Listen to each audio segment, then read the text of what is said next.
say it from the view of people who haven't read Watchmen before then. Yeah. Hello, guys. It's Will and Mike again with this week's book review. Today we've read Doomsday Clock, #1. Yeah, Doomsday Clock. For those of you who don't know, it's the Justice League Watchmen crossover done by DC and written by Jeff Johns and drawn by the awesome Gary Frank. Yeah. So last time we did Batman Who Laughs. That was really good. Yeah, that was super spicy for sure. And this one is yet again another good one from DC. Yeah, this was so we literally just finished it and haven't really talked much about it. So, what did you think? From not reading Watchmen, I was a little bit confused about what was going on, but for the most part, I kind of understood it after I thought about it. Yeah. I was kind of having to figure out. It definitely had a lot of wording compared to most books I've read. Oh yeah, for sure. No, especially early on, like there was a lot of exposition. The whole opening up with a classic kind of Rorschach's journal entry. Felt super cool and very Watchmen-y, but that always takes time to read. But I kind of like that pacing. It really captures the feel of Watchmen. Oh yeah. Not reading Watchmen, reading it, I really liked it. If I can find Watchmen, I'll probably read it. Yeah, we should have it here. I have it at home. So I'm excited to see how it links into DC some more, and it's pretty cool to see. It feels like this is a continuation from the original books. So I don't know how many years maybe into the future of the series. Yeah, so in the original Watchmen, it's something like 89 or 87, I think. He blows up. He drops that big, technically alien in New York, which is what they're talking about, the big tragedy in New York that explodes it and kind of unites the world. And then this is 1992, so 3-4 years later, something like that. Everybody figures out that it's all been a hoax. Yeah. The Ozymandias tricked everybody into peace, and that just sets the world off even worse and even faster. Yeah. Rorschach was saying something about P.S. Spoilers from here on out. Yeah. So in the book, So this is great one we'd recommend picking up. Get the cool little articulate cover from your shop. Lenticular. Lenticular. The cool one. Face. The 3D one. Yeah, 3D the one that looks like your agenda from high school. So, now we're... hockey card. We're going to spoiler zone now. So if you guys don't want to hear any spoilers and want to read it yourself, pick it up. It's Doomsday Clock #1. Your local comic store. So cool. It was great. If you're a big fan of the Watchmen, you'll understand because it really picks up right where that leaves off. Or Superman fan. Superman is in it. Well, the whole Justice League will be in it eventually. Yeah. This first issue only has Superman. So now we go into the spoiler zone. You have been warned. So like I was saying, I opened the book. It's Rorschach talked about how the world exploded and they got a second chance and they. He kind of explains it right at the start. You're right. So even if you haven't read Watchmen, you can kind of be like, okay, well, that sounds like what happened in Watchmen, and now what's happening, right? I like how right away they make it super clear, this is a different person as Rorschach. It's a different Rorschach. I didn't know that until I got further, and the lady's like, oh, you're not Rorschach. Who are you? And then he takes off the mask, but then you don't see it. But he doesn't take off the mask. He takes off his glove. Oh, his glove. You see, he takes off his glove, and he's black. Oh, on mine I think he's black. On mine it was more tannish, but it could just be pretty. Yeah, mine was a little bit dirty. It might also be because it's a low light shot, but I mean, different skin color. It is the original was a ginger, right? So very fair. Yeah. So this guy's got much darker skin tone. So you don't even get to see his face or the outline of his face. It's just his hand. Yeah, his skin color is slightly different. I like the cool thing where they're doing. It's almost like the beginning of you see a post-apocalyptic game like The Last of Us, where it's a bunch of different news reporters talking. Yeah, how the world is slowly crumbling. Well, that was a really famous trope that was developed by Alan Moore in Watchmen, right? So that's actually a big part of the story is having the news reporters show up. That's very Dark Knight Returns and Watchmen type thing. They really popularized that. So you see lots of books that came afterwards that try to capture that same gritty feel. They have a lot of that. For instance, Spawn. Spawn does that. Yeah, they do that really well in the same vein, and you can tell it's a very definite link because you get the talking head on the TV, and you get different word bubbles for each station or whatever, right? And the faces change per panel or whatever. But yeah, there's the scene where per pundit. Even the best one they do that is it's the scene where they have dudes in the winter, and they're walking to that secret, almost looks like hospital, in this winter area. It's I'm pretty sure it would be like his. So in the original Watchmen, he has like an Antarctica base where he. Yeah, I think that's it. Planet. So I think it's that. But. Yeah, it's like comedian killed, quote unquote.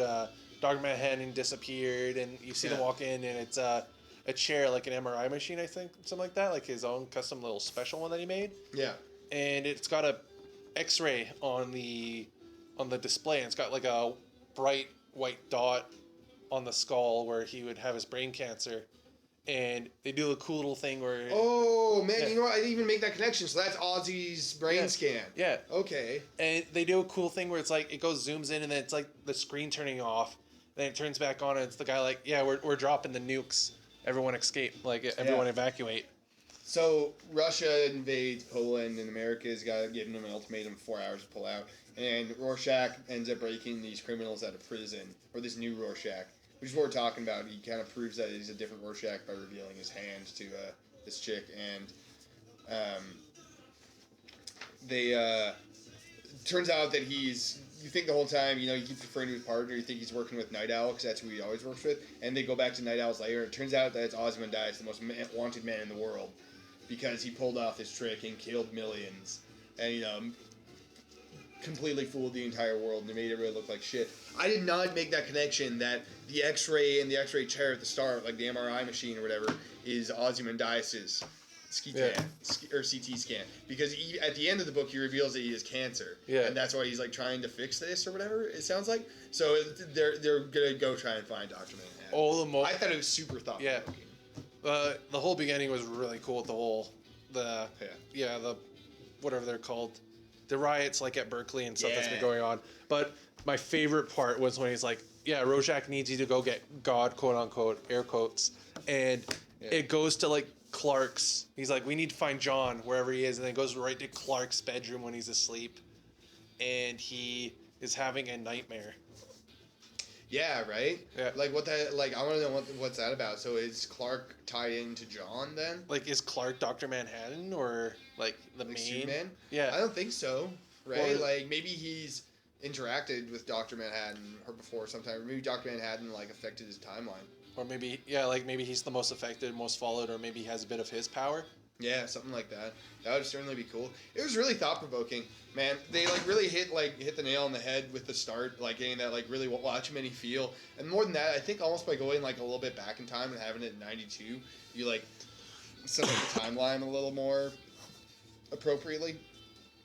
I liked it. I have not read Watchmen, and I felt like I did read Watchmen reading this. Man, it was so cool. It feels like I'm so excited for the rest of it. It definitely feels like it's gonna be on a bit of a slow burn for the first couple issues here, but they really lay out hey, this is what the main plot element is, at least for the time being, and they do so much to build the tone and the mood. Even during the book, I felt like it built excitement as the book went on, right? You know what I mean? Yeah. Even Clark's dream at the end, his nightmare was kind of creepy. The first ever nightmare he's had. Wasn't that cool? Yeah. I don't think I've ever had nightmares. I loved how he was floating above the bed. Yeah. It scared him. The place. Yeah. Yeah. I thought that was a really cool touch. He's ended up Lois is come back down. He's floating there. So, would you recommend this book then to those who have read it or not read it? Yeah, I would recommend this to anybody. I mean, it's definitely gonna be a lot better if you've read Watchmen, I'd say. Because they really lean hard into the Watchmen. You know what? I'm actually surprised how hard they've leaned into coming right out of the pages of the original series. They'll probably. It feels a lot more like Watchmen 2 than I thought it would be. At least now. Yeah, they'll probably lean more into the Justice League stuff at the end. Well, even next issue, Batman's on the cover holding Rorschach's journal, which is so goddamn cool. I'm really excited. That's in the button when you see, or at the end of Rebirth where you see the pin. Yeah. Well, that's what I mean, though. They did the button, the pin, right? Yeah. So they had that story arc now, and then I think he finds Rorschach's journal or something. So now it's how the hell did he get it? Oh, that's how did he even get here? Who's this no Rorschach guy? Which is awesome. I don't even know who it could be. Is it going to be somebody from DC Universe, or is it going to be somebody from Watchmen Universe? You know what I'm saying? That's I just realized this when the yellow costume Flash, Death Flash or whatever he's called. Reverse Flash. Reverse Flash. He goes super fast, and he's half of burning. He's I've seen the face of God, and it's blue. Yeah. It's blue flame. Yeah. It's Dr. Manhattan's Probably Dr. color. Manhattan. Yeah. Yeah, that's what I think as well. Is that it's going to be Dr. Manhattan. That's what like lots of people said, but they also haven't revealed it yet. So Watch as it's not him. dude, you never know. They could totally pull that shit, right? Like pull a fast one. Maybe it's Yeah. like a being like somewhat like Dr. Manhattan, but he's evil, or somebody like captured Doc Manhattan somehow. Whatever, right? I've heard people use the joke that Dr. Manhattan's just like the personification of the writers and editors at DC to explain the 25 years of New 52 or something like that. Like 20 years of New 52. Well, it sounds like this might finally explain how like New 52 and Rebirth kind of actually fit together, and how we got from Flashpoint to New 52, and whether or not it's going to stay the same kind of canon. Which I wouldn't mind if it did. But man, this looks like really exciting. I could see this like ramping up real fast in like 2 to 3 issues. Like I bet you something ridiculous and crazy happens in like issue 3. And we're all gonna be sitting here like shitting our britches over like exactly what happened. Jeff Johns is the best, man. Like I can't believe how well he captures like Rorschach's like speech patterns and like tone of voice, and even like like the tone of Watchmen with like the movie screens, like, or the TV screens, like you were talking about, in the newscasting, even like the extra stuff at the back where you get like an actual like newspaper clip again, and a bunch of the clippings like in the middle of the actual books. It's so great. Like I loved that. Well, hopefully it's as good as the Batman Who Laughs. But I think we're gonna end this segment here then. Sure, yeah, definitely. Yeah, we've had some time. So what do you recommend, this in single issue or in graphic novel? I mean, I would say like come in and get it as fast as possible, but that's because I don't think I could wait. Like it's just super cool. This is something people have been talking about for like 35 years. Watchmen in DC Universe. You have freaking Dr. Manhattan versus Superman. Part 2 Electric Boogaloo. Part 2 Electric Boogaloo. All right. Thanks, guys. I'm Mike. And I am Will. We will see you guys in the next part. We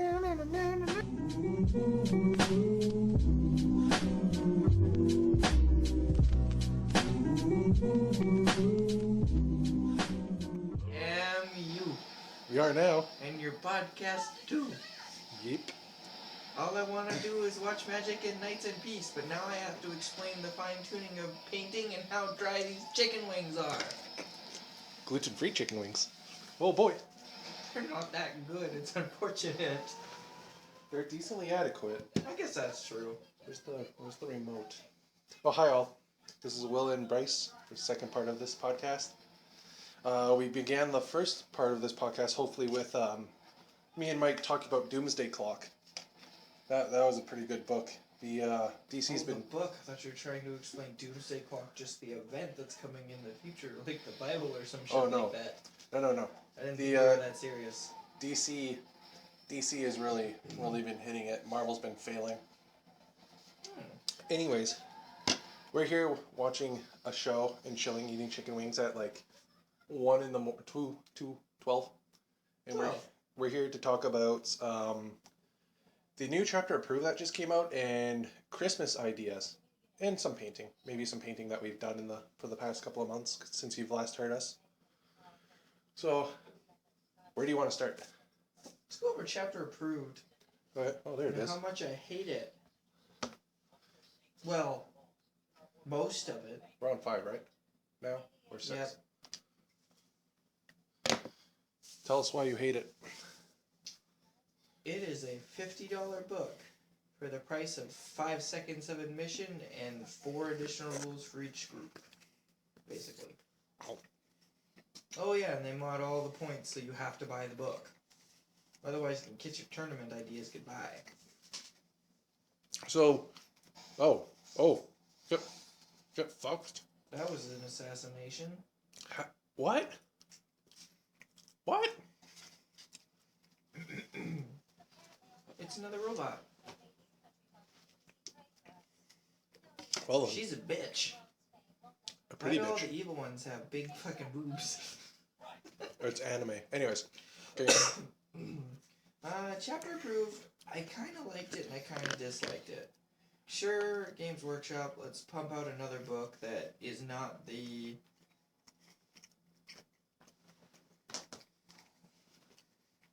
is not what we're looking for, unfortunately. A lot of people are in the market for their codexes, and I get that completely. I want 1,000 Suns Codex, even though one came out, like, less than a year ago, it is completely useless now. And it's awesome that they put out the chapter approved, but it feels like they're trying to release little chunks of what's going to come in a big book later. That I don't like. That's just selling point. Maybe if this book was 20, maybe $30, I could totally justify that. That's maybe 2 hours worth of work for most people. Yeah, But you're getting to $50 now. yeah. You're pushing into the realm of a day's worth of work for people, and that's not really fair. Especially with them paying for other things that are more important, like rent and life. So, do I think Games Workshop's using this as a pinch of a cash grab? Yes. Do I still love my Warhammer? Yes. So, if you want to play Tournament, unfortunately, this book's now mandatory. But if you're just looking to play points for your theories or theme-based campaigns, the book isn't necessary in any way, shape, or form. How about you, Will? Yeah, it was a little pricey for what it gave, especially for how much Games Workshop hyped it on some emails. But how they describe it is it's a full update for the year for armies who don't have codexes and for the rule books. So they're supposed to throw in erratas and FAQs they've done for the other armies. Introduce some cool new games from back in the day. This year it was Apocalypse and how to run a planetary campaign. And then also add in how to make your own custom vehicle, which was the Land Raider. And point increases and decreases for match tournaments this year from what they've seen from games being played at like LVO and other tournaments like that. At $40, it's cheaper just to use the FAQ on their website and just maybe use the one book someone has at a tournament. If you can get it for cheaper, recommend doing that because it is going to be used by tournament players.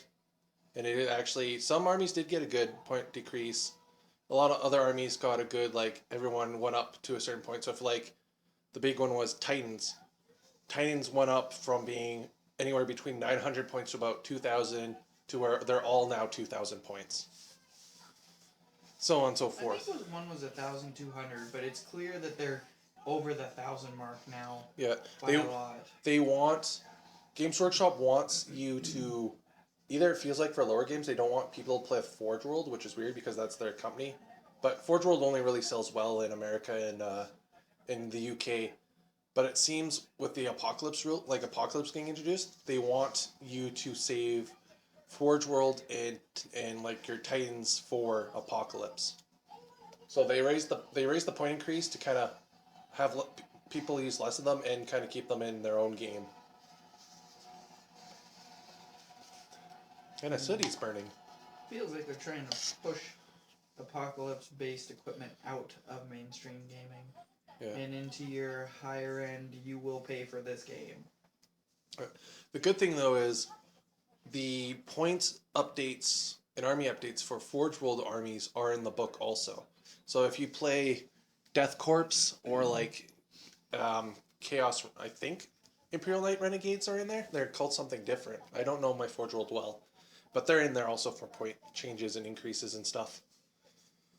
I would have been incredibly impressed if the book was $60 and it came with the Forge World's points cost and the Forge World stats. Oh yeah, like if they just bought the points stuff for like Forge World like they did in the original Apocalypse book.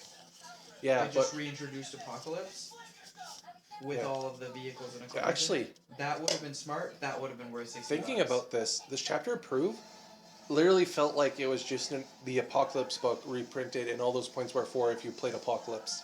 Yeah, because there was the Apocalypse book reprinted, missing all the character descriptions. Yeah. And all the Titans descriptions, equipment, loadouts, and all that. So it feels like they cut a corner when they could have just gone, hey, here's an Apocalypse book produced by GW. It has everything you'll need in it, and we can charge $60-$70 for it. Most people would justify that at that point. Especially if it was hardcover. Yeah, because you're getting an actual list of large-scale armies. You don't feel a little cheated? Yeah. because you're getting this cost this many points, but God help you if you try to figure out how to use it. You need 4 more books for that. Yep. But yeah, some armies aren't in there because they just didn't touch the points. You're not going to see new gear unless it's like for codex armies that don't have a codex. You might see one new relic, one or two. The one thing I saw that was kind of interesting, which got me a conspiracy theory going on, is in the list for what armies they tell you are in this book for new upgrades, new spells, and relics. They're not in alphabetical order. Oh, what a pain in the butt.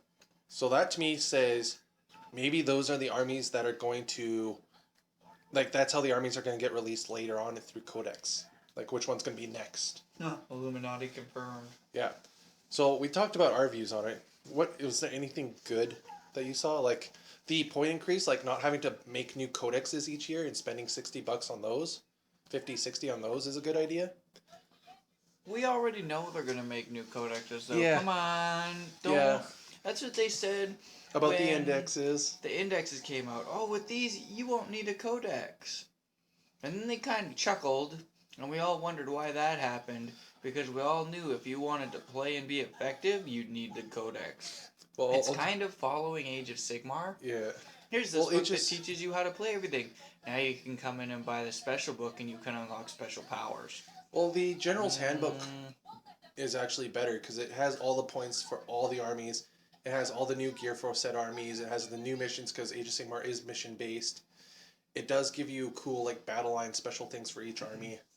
But then they launched their codexes and they just tripled down on all the special things for each army. So you can, which is cool because Age of Sigmar now feels like it has 2 different game modes. It has open play like 40k, which is you buy the battle tome, which is their index, because you don't need to buy the rule book. You just go online and it's free on their website. And then Not for the new chapters. Well, of course, but for the old ones, yeah. If you have an old fantasy army, you're all no, set. I mean like the basic rules, like this is how the combat phase works. This is Oh how, yeah, that 3-page introduction. Yeah, That's online for free. You get that for free. You buy the battle tome, which has a bunch of armies in it. You play with your old stuff, and then you buy the General's Handbook to see if they updated or fixed any rules.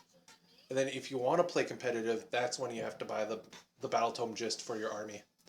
And then you still have to buy the General's Handbook anyways. Because both versions, both game modes are in it. That's what the chapter approved was supposed to be, but yeah. So I guess there's not really good to say about it. I guess it seems like. The abilities that they introduced for each group's chapters, like the Chaos Space Marines, the Thousand Suns, some Death Guard ones, I think I saw some Orcs ones. They're nice. There's just not enough to equal the value. Like I said earlier, $30, this book would have been amazing. It would have been the right thing, would have been a points fix up. They would have looked at us and said, this is for you because we think that it's like this and it should be a good choice for you. But that's not the way they did it. They acted like this was a required thing and then tried to charge you more for it. Well, it's going to shoot itself. Oh, yeah. Cool guys don't look at explosions. Cool guys don't look at people that shoot themselves either. Yep. Well, that's, I guess, our review on the chapter approved. If you can get it for cheap, get it. If you have a guy in your group that has it, get it because people will be playing with those new points. Guy in your group freaking photocopy the thing. Don't. You didn't hear from me. But don't photocopy. Don't be that guy. Don't PDF it. Support your local area. But yeah, your local store, sure, but buy something good from them, not this book. Buy something different. Go in there, order some fancy new unit that you want to try, because the how it works will come in the box. Yeah. Don't bother buying this book unless you actually need it. But go to your local shop and buy something fancy. Buy something fancy. Buy a Riptide battlesuit. Yeah. There you go. But yeah, it's definitely going to be played. The points, a good chunk of them were rebalanced like they should be. Our one friend I know doesn't like the Eldar points. Like a bunch of them went up. But the new special rules for armies, like Sisters basically gain Soul Burst. And I thought that was released in the last edition, though. no, it's like they're so like Acts of Faith began at the start turn. They got a new stratagem where you pay a command point when a model falls. You can at that time instantly do one of their Acts of Faith. Oh. Thousand Suns gained a cool like relic that if you roll doubles, that's not 1 or 6. Your spell can't be countered. Dark Elder actually got the best update out of the book. Yeah, and then we got that Thousand Suns one that we're not sure about. Yeah, the spell. So here's a question for you guys who's listening. If you're you know your rules well and you're running tournaments or something, in the book, where's the book? Tell us the page number and read here it. we go. Or do you want me? So Do you want me to read it? Chapter or- approved. If I can find it, I can do it probably. Tell us the page number. Oh, no, you passed it. We have page number 99. it's too bad it wasn't 66. Order 66. Yeah. That'd be more Grey Knights. Touch's Firestorm is an ability that can be acquired. And it reads, Psychic powers. Before the battle, a Thousand Sun Psyker can replace a psychic power, not smite, with the following. Tezinch's Firestorm. Our question to anybody listening is, it says, before the battle, a Thousand Sun Psyker can replace a psychic power. Does that mean any Thousand Sun Psyker can replace a psychic power, or Just only one? Because if it's any, this is actually really decent to reinvigorate Kitty. psychic powers for the Thousand Suns, considering, honestly, they're spamming smite like there's no tomorrow and praying It's that gonna they be- get the high roll. Be the new Smite. Like, It kind I- of isn't, I- it kind of isn't. It's roll 7 dice. I would read it as any Psyker because it says just Oh, a it's roll 9 Psyker. dice. Never mind. I got There's the no wrong- limit. It says no limit.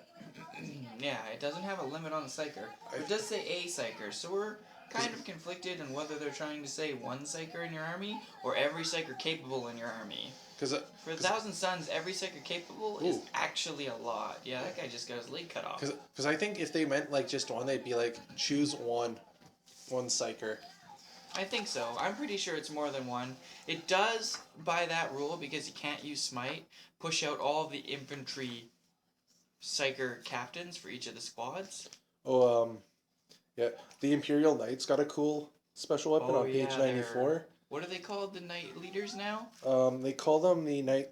They call them Questador Knights, Imperial Knights. But the weapon is.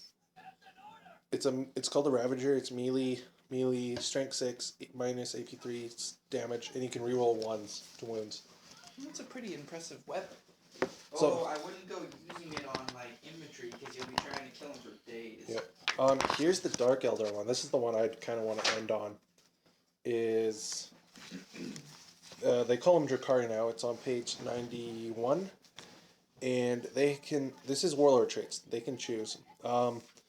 This is the kicker though. The following rules cannot be used by any units in the detachment that contains units with Ynnari keyword. So if your detachment has any Ynnari faction in it, you can't use any of these. So you've got to keep those guys separate. So you have Blood Dancer. Each time you roll a hit on a 6+ for the Warlord, in each fight phase, that hit causes 3 hits instead of 1. Master Regenicist. This Warlord heals D3 wounds lost at the start of each of your turns. And Hatred Eternal. Reroll hits, rolls, and wound rolls of 1s for this Warlord in the fight phase. You also get like one of the better war gears, in my opinion. That's Parasite's Kiss. It's a 12-inch pistol 2, strength 1, minus 2, damage 2, but when this weapon wounds on a 2+, unless it is targeting a vehicle, in which case it wounds on a 6+, each time the weapon kills an enemy model, the bearer regains 1 lost wound. That's pretty good. It's not bad. It doesn't damage, but if you're playing a Harley Quinn-esque type Dark Eldar, you can kind of run in. They updated the rules and brought in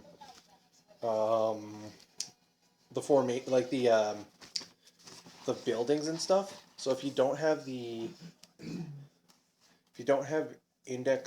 Imperial Index 2, all the rules for the buildings will be in here. And it's on page 56 to, what is it?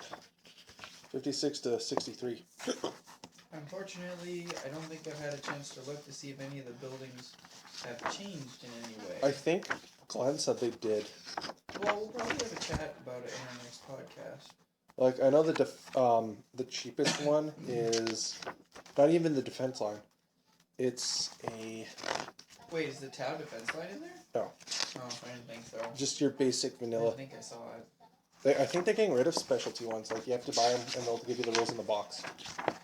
Because all the other ones are in here. The defense line for the Tau's in their index. Yeah, that's with why. their army. That's why. Because it can't be operated outside of the Tau. Unless you're crazy like us. So here's a base one for you guys. The Imperial Bastion is a 10. Is a 10 power point. That's actually pretty cheap. Yeah. Power based. Yeah. I don't know how The many points Aegis it defense line is a 4. Power 4. But Aegis defense line can be overwhelmed. Yeah. So, Or you can just crew up and gun through it if you want. well, I guess we'll move on to Christmas ideas.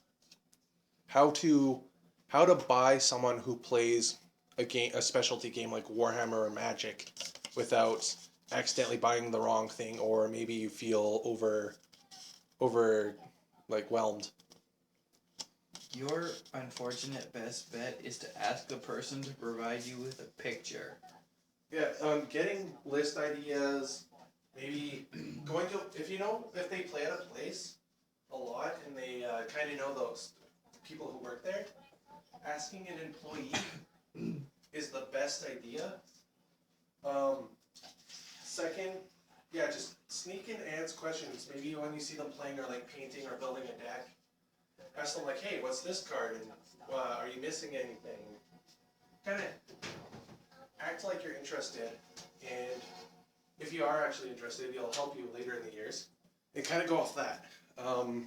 There's other great ideas like, when in doubt, gift cards. Always like, if they do a modeling hobby like we do, a $60 gift card is like the minimum that we would recommend. That way they can buy what they need. No one in the hobby-related region will disrespect you. Oh, look, the assassination's happening again. Yeah. If you're in the Magic setting, $30 would be a good one, because like an intro deck is like $20. Yeah, but if you're looking at a hardcore Magic player, you might want to aim a little higher for them, because commander decks and things like that, stuff that they may target, that generally comes in at the $40 to $50 range. Yeah, just don't. I would recommend don't go over 100 on a gift card for them. Because this isn't unless you're looking to buy them a nice chunk of something. If they're like, say, a loved one, like maybe you're married to them or something, then going a little bit over is acceptable. Or if it's your kid, especially if they're an older kid, like $100 max, and saying like, hey, you should probably get a job or something or save up, is an acceptable answer. But for a good part's a lot for parents is these games do make starter boxes. Sometimes they're not called starter boxes. They kind of hide the name. My advice to people would be, their Christmas specials are sometimes good and sometimes bad for under starter boxes. If you're interested in finding it out, you know that the person that you're buying for has a friend, confide them to try and figure out which one you're supposed to buy, because some of them may just annoy the person you're buying for. They won't be annoyed by you, but they may be annoyed by the fact that it's really not what they wanted. Or it has no use for them at the moment. I've never had a nightmare about robots in boxes, have you? All those unbuilt Warhammer models. See, I've never nightmared about that. The closest I got to a nightmare was fighting a friggin' Chaos Space Marine. That was kind of rough. Don't take this against your kids who play games. We're special cases. Yeah, we're awful odd people. But, moving on.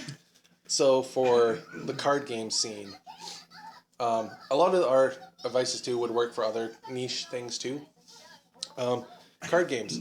Card games usually always have what you'd call a intro deck or a starter pack. Most popular one is Magic.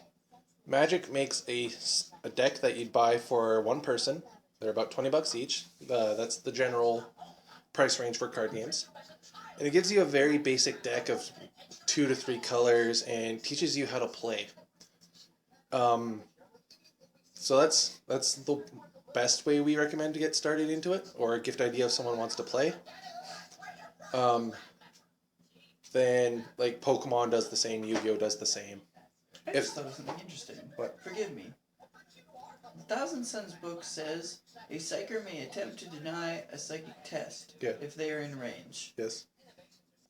I was unaware of that. Yeah. As long as they're within the range. And if you bombshelled that, it was over. But I just read this and it says the sorcerer can attempt to deny one psychic power if it is within range. And Yeah. then the other one says that it can do it too. So, a curiosity question: can you attempt to deny more than once? As written, only that model can deny once. With my sisters, with my sisters when we play, and I do this with any other person's sisters, we allowed them to have 2d6 because the 1d6 you will not deny anything. That is a stupid rule that they should have just left out or made it 2d6. But yeah, I could if I had 3 units of sisters in front of the psyker and the one didn't deny, because this is where it contradicts itself, because in the rule book it says that psyker can try to deny. If they fail, it goes through. But if you had a rule that state a psyker can try again, that would probably overrule that, because it says codex rules trump rulebook rules. So as that's written, it kind of sounds like it would say, I can, if I was Thousand Suns, someone cast something, I deny, I fail. I have So another. it's going through, but can the next sorcerer beside him attempt to deny it then? Yeah, like you'd be like, okay, this guy's in equal range, he'll try to deny. But they'll probably, it's probably you can only deny one spell each time. Comment page open on our... Yeah, they can comment on YouTube or on SoundCloud. Oh, cool. That's good. Because then maybe somebody can answer our kind of dumbfounded question here. Yep. So, as I was continuing, the starter box is good. If the person's been playing for a while, and they might be asking for singles, especially if you don't know the game, that's where a gift card comes in handy. Another one is, games companies usually make some sort of special box. Magic makes one called a fat pack, or nowadays a bundle. It gives you a good chunk of things for that newest set. And a lot of these card games, you don't have to worry about what set's which, because they're all playable. It's just a different setting or maybe a different group of guys, but they all play together. So Pokemon has like an Elite Trainer box. Magic has a bundle or a fat pack. Yu-Gi-Oh has tins. Hockey has tins. And then if you want to go really fancy, there's booster boxes. They usually have anywhere between 24 to 36 booster packs. And that's the best way to get a lot of cards. Yeah, that's much else. Just asking around what people like and what they play. Maybe getting the store guy who knows the person you're buying this for a lot. Might help you with singles, but gift card and sealed product will be your friend for cards. Anything you want to add about cards? I enjoy Magic as much as the next person, but most people, when they build decks, have an exact idea of what they want. Yeah, I guess like So if you want to be the best friend to a seasoned Magic person, the gift card's probably your best bet, unless you know exactly what card they're looking for. if they have a list, ask them to you can like ask for their deck list that they want to make. Next, we can talk about modeling hobby. Modeling hobby. Hobbies are just like cars in a sense. Like in card games, it's cheaper to get into, but more expensive to buy. Like go later on. Yeah, Whereas- you want your first car, it's $1,000. Okay, you want the Mustang? That's $50,000. Have fun with that. That's how cards work. Whereas, Warhammer, model games, it's expensive to get into, but cheaper to continue. Yeah, because once you have it, they do cycle replacements and bring new armies, so if you want what's hot that moment, you'll spend more money. But if you're devoted to what you got, you will only ever have to buy another codex every 2 or so. The best part is, at its core, a model game is playing it the way you want. So you don't necessarily have to have the newest rules, the newest army. The best part is, especially with Warhammer, because they're the only large-scale war game I know that has multi-part plastic kits, is combining stuff, making your own little armies, playing with models you have, not really following the rules. Other games like War Machine Infinity, their models are more predetermined on how you have to build them, but it's the same idea. You don't really need to play like lore-driven, and lore means story. A lot of these games have a lot of story behind them, and their books are amazing. Like Warhammer has 25 years worth of story behind it just from writing. They're from their Black Library is what their website's called. Yeah, they've got quite a few really good novels, and there's a couple busts, but everybody hits a high and low point. The Horse Heresy books are the best sci-fi. Yeah, they're very good. But yeah, so in that sense, it's not just a game. Like it's not like X-Wing or Monopoly where it's you buy the pieces, it's built and you play. It's you buy a model car from Michael's or a hobby store or like a model train. You build it the way you want. You paint it and then you play extreme Risk with it. Yeah, it's a loader. It's a loader bot from Alien. I didn't make that connection, but sure. Yeah, it's a scarab. Little scarab laser. Bzz, bzz. Anyways, so a great gift ideas for for model games is Reminds me, I need to actually put Halo Wars 2 back in the Xbox One. the game's really good. I liked it. I played it for 8 minutes and turned it off, and then for some reason I didn't want to play it again, even though you were right, it was quite good. It was weird to get used to because I was so used to the first game. You and me both. But anyways, model games are a little bit harder if it's not Warhammer, just because companies that make them seem to be really picky on who they'll distribute through. So always ask a game store if they can get it in if they don't have it. And if they usually say no, it's either because that company is on a weird obscure thing where you have to order straight through them, and a lot of places require a special place like Red Claw. Red Claw is specially designed for gaming, so they have a lot of options, whereas say a smaller, more local store might have to go through their own little personal distributors like Grossner or Alliance Rampant, which Alliance Rampant is going through a lot of crap right now. They just lost the rights for Fantasy Flight. So a lot of games like Arkham Horror and like Star Wars Destiny and all that shit and is gone. Yeah, they're in trouble. Yeah. So what you can do is ask them like what they're interested in. Maybe buy them some books to read so you can kind of save time and save up more and try to find it. You can always order online. Places usually have like special things where it's like spend a certain amount, you get free shipping and all this stuff. Online sales, a lot of companies excluding Warhammer do sales. You can always walk into the store. Places and companies, Warhammer especially, or Games Workshop, forces a company to carry what they call starter boxes. And that company's got to pay for them, by the way. Yeah. They So don't just hand them out for free. The requirement for a small business to work with Games Workshop is kind of overbearing. yeah, you give them an arm and a leg, but It explains why so many companies usually sell it for a while and then opt out and constantly for about the next year try to sell off what's left.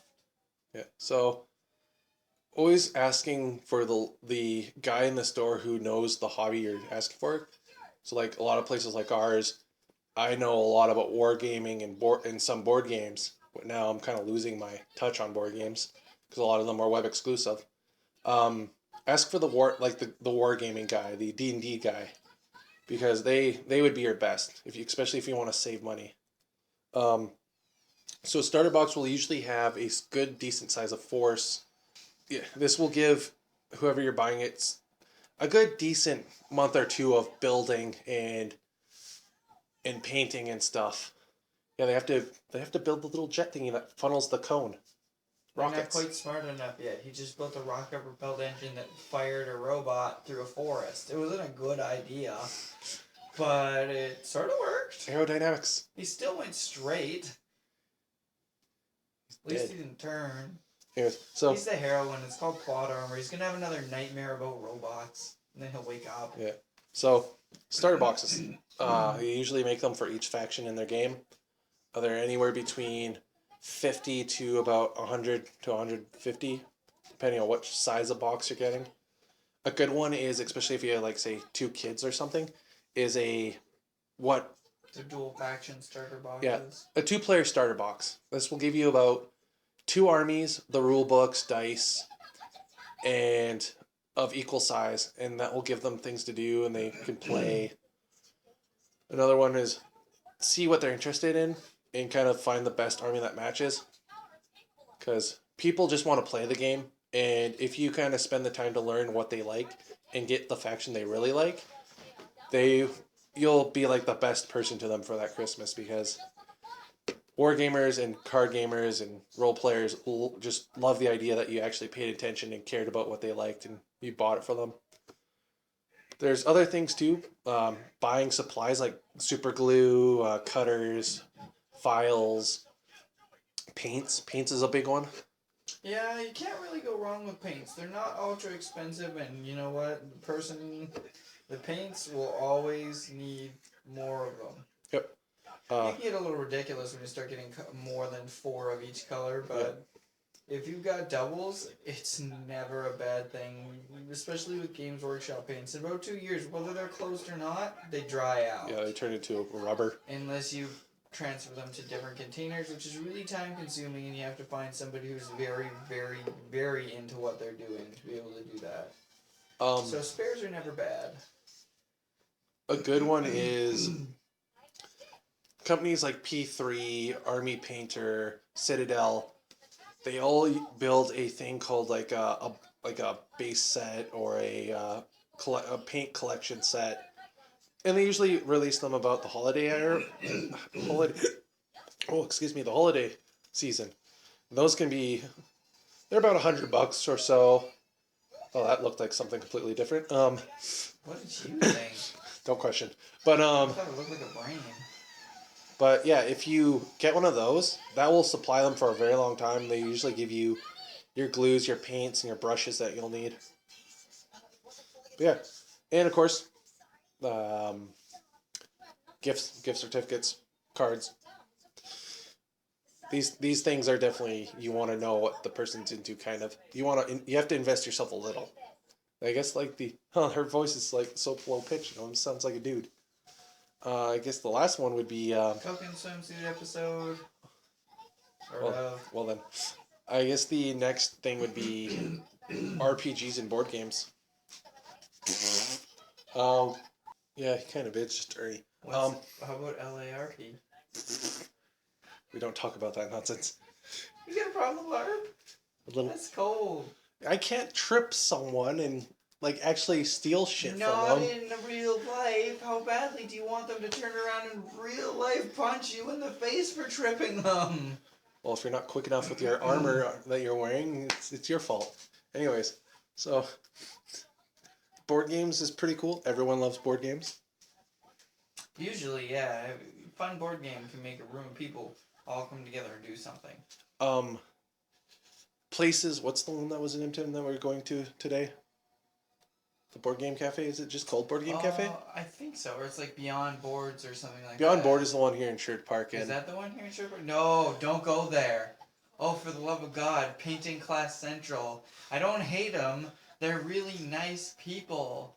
But they filled it in with a bunch of screaming people upset about painting circles while we were trying to play a game. And they were so loud. They were overpowering Friday Night Magic. And there was a lot of them, too. There was like 16 of those Friday Night Magic. And they had like a 32 paint class come in. I have nothing to do with that statement. They could not stop screaming. I have nothing to say about this. But yeah, if you go to a place like them, they usually always have, their goal is they always carry the latest and like most popular board games. I know Good place to test your games before you buy them.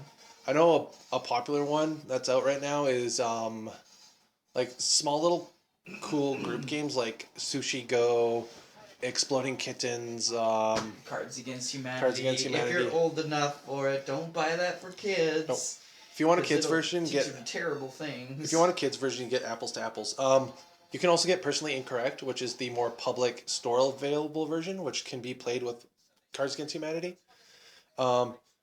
Then of course there's cool online ones like Gloomhaven, which is like basically D&D but as a board game. It's huge. It's the biggest board game I've seen ever made. There's a lot of online games if we're gonna go that direction that have nothing to do with buying things. Like One Night Ultimate Werewolf is a good one. Zombicide's my favorite board game. So yeah, just buying a board game, knowing what they like. It's just like buying a movie or a video game for them. Just see what they already have and what you guys like playing, especially if you're buying it for like a family. Employees will know what they like. They play their games. They like playing games. We know what we like, and You just let us know like setting you like, and we can guide you to that. They can always order stuff in if it's not there. What else is there? But board games is pretty Man, easy. listen to that guy talk on the television about how he made that whole thing when he got the design specs from a kid. Yep. He has the crazy eyes though. It's like Well, it's funny when you wait to see how he figures out in the later episode. what do you have to say about board games? I enjoy my board games. Like, I don't buy as many as I used to, but honestly, when you've got more than one hobby on the go at once, you know where all your money's going when you Yep. get free money.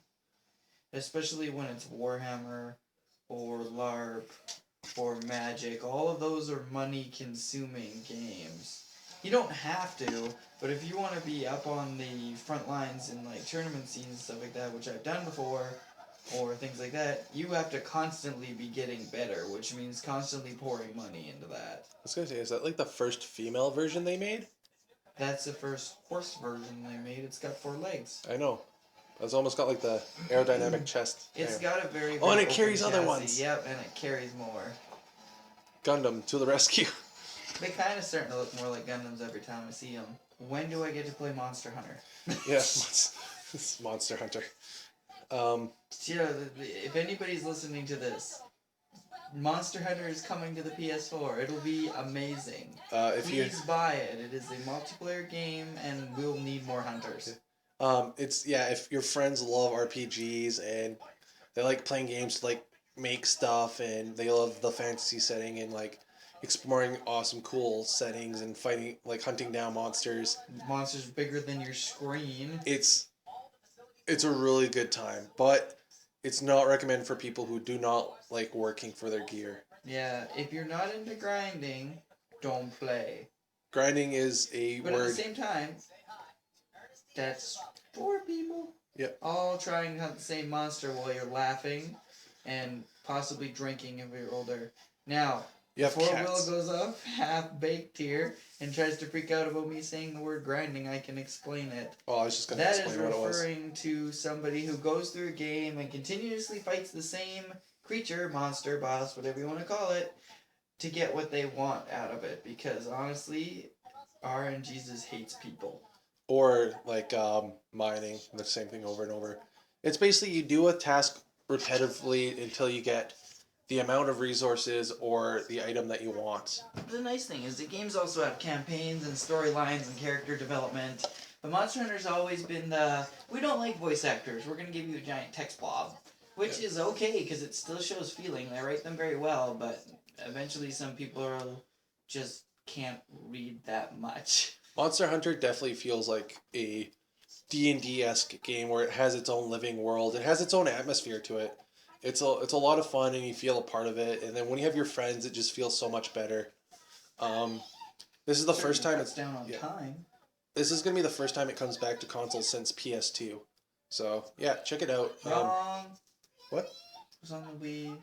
Well, we don't count the Wii. The Wii version was just the PSP version from the Wii. Yeah, expanded to the Wii, and you had to use a controller to get the function properly.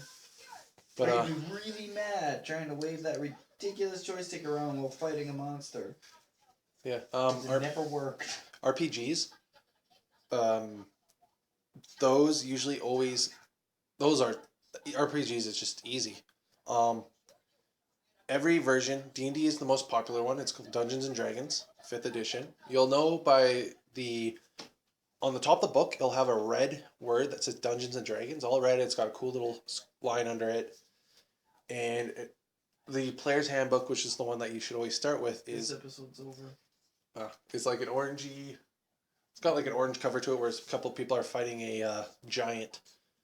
But companies like that always make a thing called a starter box and a player's handbook or a core rule book for other versions. Do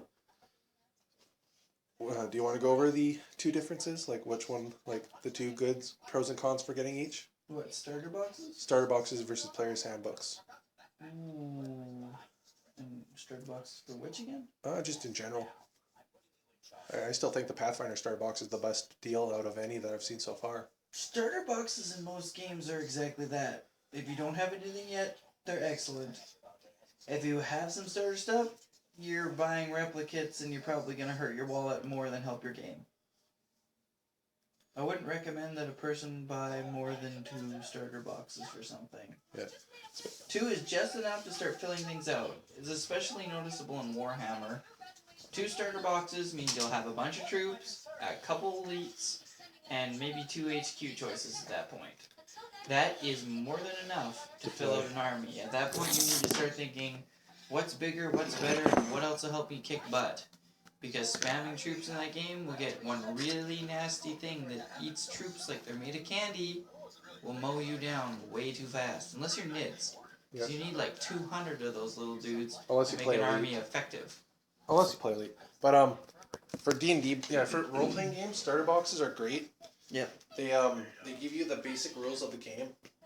They usually have pre-made characters, an adventure, so like a game to play in it, a guide for someone to run the game. And other versions usually give you cool stuff, like the Pathfinder one gave you like tokens, like 200 tokens for characters and creatures, a writable map. Others give you full rule books and like DM screens. And the player handbook is the complete full game. So, what would you suggest people to get for Christmas when it comes to these? If you don't have a starter box, get one. It's a good choice. It's an excellent choice for that kind of stuff. If they already got the starter box for like Pathfinder and D&D, you really don't need another one for those unless you're looking to start up a new campaign with different people, or you don't own the books and you've been sharing off of someone else's starter box. Then a starter box isn't so bad for you if you're interested in running a campaign. If not, alternate books are really nice, so start branching out, start looking for new things, invigorate your adventures a bit more. There are tons of books, as Will said, that have adventures in them and understandings and new places to go. Don't forget that D&D is lots of fun and they do have a bunch of adventure books, but it never hurts to throw in your own flair. You can make an adventure 50 times better if you tailor it to the people that are playing. Yep. And they don't argue for an hour and a half. Yep. Or forget to show up. If you want to go the book route, player's handbooks, every player should have their own kind of, or at least a group should have one. Then the next one would probably be a Dungeon Master's Guide or a Game Master's Guide or whatever or a host book, whatever your edition calls it. Because that's what you need for like other rules for just the person running the game. So this will kind of help you run it, deal with people, Sparkles. traps, magical weapons, all that stuff. Trap on the screen. Ignore that sentence. Ignore that sentence. Then like a monster manual gives you all the beasts in the world. So you make your own campaign. You'll have the monsters there. And then of course, buying the newest book that came out maybe for someone. Dice. Dice is a perfect stocking stuffer. As long as they don't have too many dice like me. There's no such thing as too many dice. I have 15 boxes of dice. No such thing. Too many dice. I have too many dice. I want to burn a couple because they keep failing me. Unless you have that giant like see-through cart that Chesx rolls around during Pazzo, during X, like whatever it's called, X, I forget, it's like Con, something X-Con or something like that, PAX East or PAX, Gen Con, there you go. But yeah, dice, when we say dice, depending on your system, the more popular one is called the polyhedral dice, and they sell them in 7-piece sets. And they're your basic D&D dice. Yeah. That's your basic RPG dice. So that gives you one of each. You're right, it is a trap. He flies across the ground. Yep. It's kind of like shooting a rock at something, except it's a big metal robot. Yep. So there's that. Then there we go into the thing of accessories. And that also depends on, do you want to play miniature or not miniature? Good question. Miniature is fun if you can find the ones. It's cool to see your character on the board and kind of moving around like a board game. It helps, especially younger kids. It helps them imagine better and see where they actually are. Or you can do like more older people do, or people who just want to play. Theater of the Mind, it's my kind of favorite, is where you just imagine what's going on, and if you have an artist in the group, like especially if you love to draw and you want some inspiration.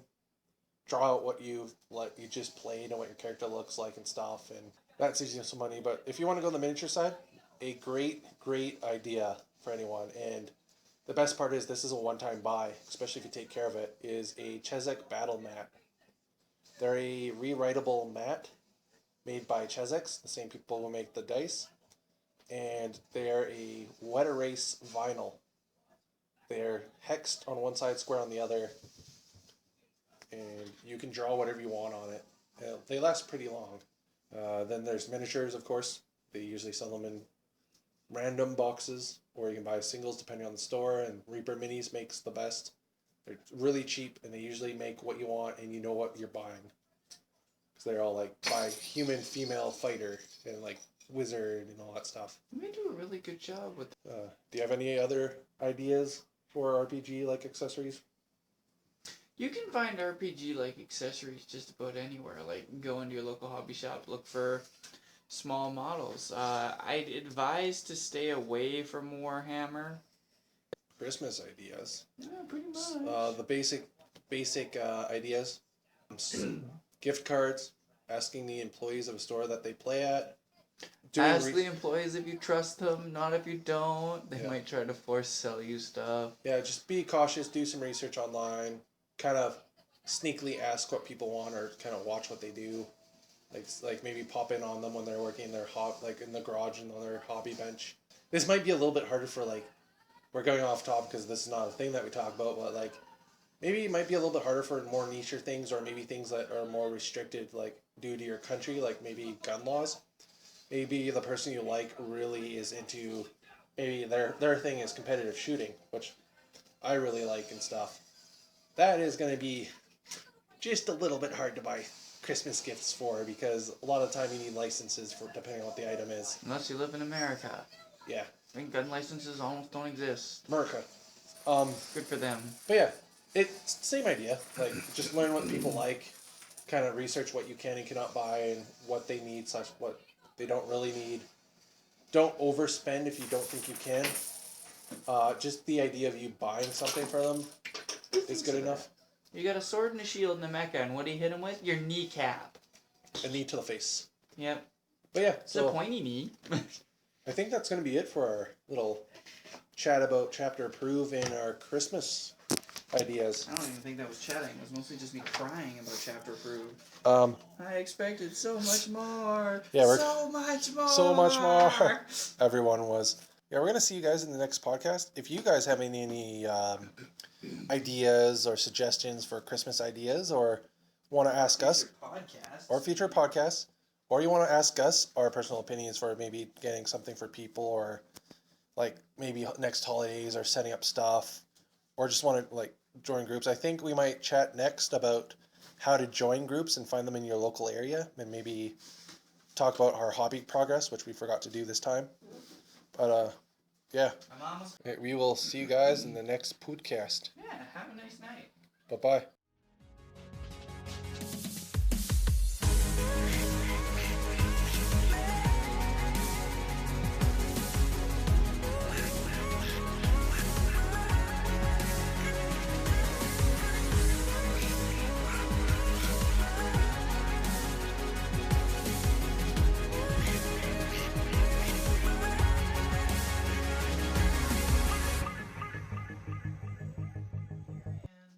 Yeah, Mortarion finally came in after 4 months. Oh, don't talk about that. Yeah. You order a model in. You only have to wait 4 or 5 months for it to appear. That's half a year for most people. Yeah, Games Workshop is not the greatest when it comes to that new is models. not my local hobby shop's fault. It's the fact that Games Workshop's like, we got it, and you pay for it, and then it's not going to be there for You're a number year. 5 in the waiting list. Yeah, number 5 on waiting list number 79 out of 50,000.